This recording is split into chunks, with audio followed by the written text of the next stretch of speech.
Assalamualaikum warahmatullahi wabarakatuh. Perkenalkan, kami dari kelompok 9 yang beranggotakan saya sendiri Natasha Zahra. Saya Enda Sabrina Milala. Saya Iksan Firmansyah Demanik. Di sini kami akan menjelaskan tentang konsep Allah. Selamat menonton semuanya. Pemahaman dan pentingnya akad Allah dalam ekonomi syariah.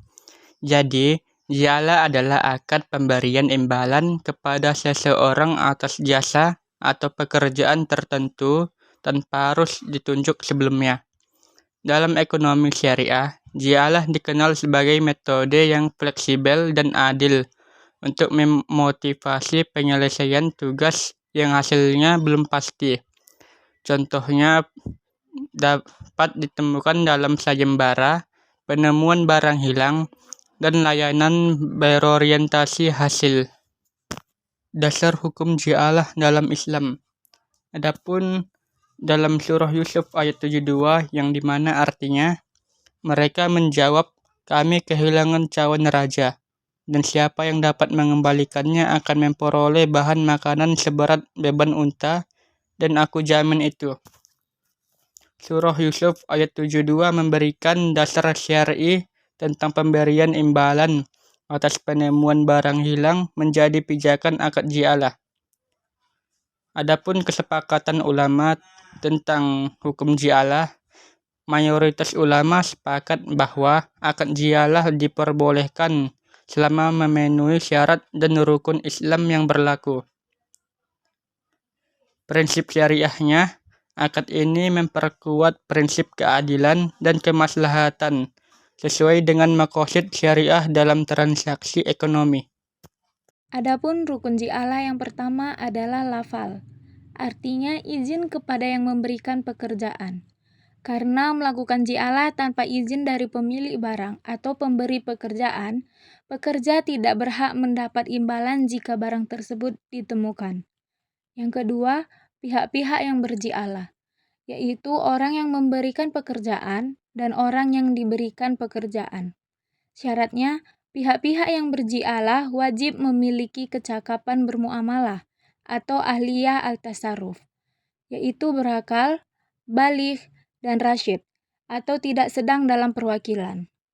Jadi, Allah tidak bisa dilakukan oleh orang gila atau anak kecil. Yang ketiga adalah aktivitas yang dipekerjakan. Syaratnya, aktivitas tersebut haruslah aktivitas yang mubah, bukan yang haram serta diperbolehkan oleh syar'i.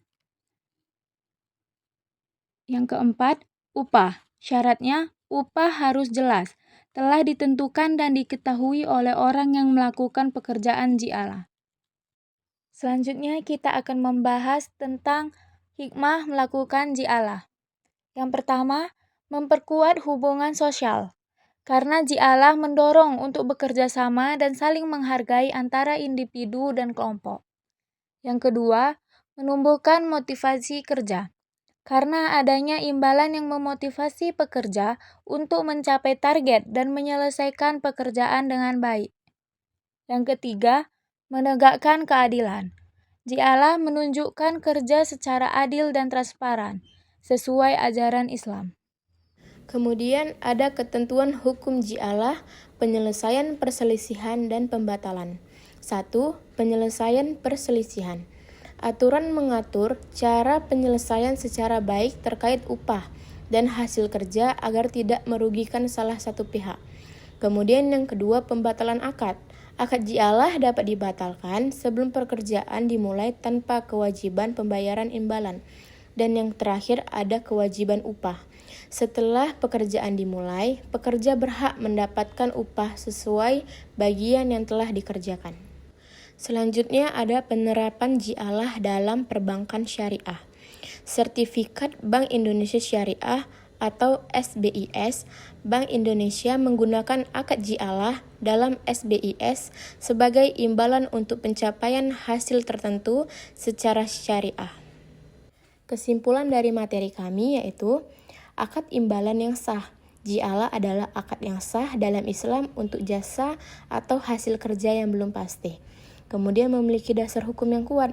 berasal dari Al-Quran dan kesepakatan ulama sebagai bentuk transaksi yang memberikan maslahat. Kemudian mendorong keadilan dan kerjasama, menjadi instrumen penting dalam hubungan sosial dan ekonomi syariah yang adil. Sekian pemaparan dari presentasi kami, kurang dan lebihnya kami memohon maaf, kepada Allah kami memohon ampun. Terima kasih semuanya. Assalamualaikum.